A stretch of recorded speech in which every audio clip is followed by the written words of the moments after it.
Welcome to सल्ला GS classes. आज हम चैप्टर पढ़ेंगे रिप्रोडक्शन। इस चैप्टर में हमको पढ़ना है कि रिप्रोडक्शन होता क्या है और इस रिप्रोडक्शन से होता क्या है। सबसे पहले हम समझते हैं रिप्रोडक्शन क्या होता है। तो रिप्रोडक्शन का मतलब होता है production of new organism of same kind। Same kind का मतलब है अपने ही जैसा।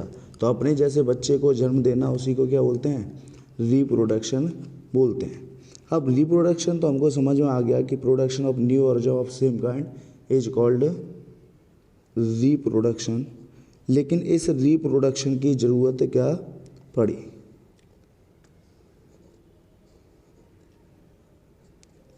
ठीक है, तो हम नीड फॉर रिप्रोडक्शन, हमको रिप्रोडक्शन की ज़रूरत क्या पड़ी वो समझते हैं।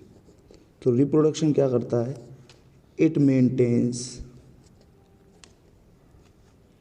कंटिन्यूटी, इट मेंटेन्स कंटिन्यूटी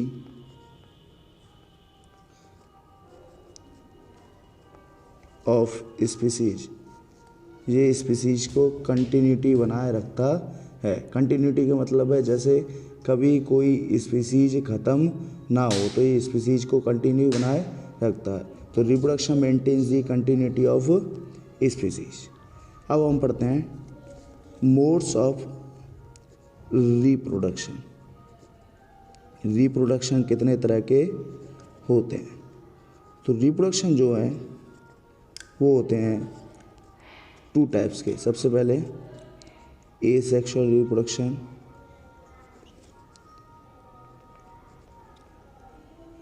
दूसरे नंबर पर आता है हमारा सेक्सुअल रिप्रोडक्शन। सेक्सुअल रिप्रोडक्शन सबसे पहले समझते हैं हम asexual reproduction. Asexual reproduction, asexual reproduction क्या होता है? तो when single parent is involved in reproduction is called asexual reproduction।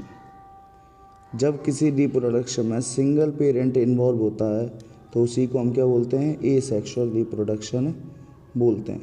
तो when single parent is involve in reproduction is called asexual reproduction. दूसरे नंबर पर हम समझते हैं सेक्सुअल रिप्रोडक्शन। तो सेक्सुअल रिप्रोडक्शन क्या होता है? तो सेक्सुअल रिप्रोडक्शन जो होता है when two parent is involve in reproduction is called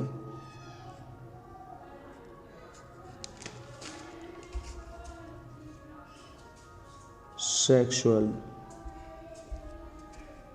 reproduction।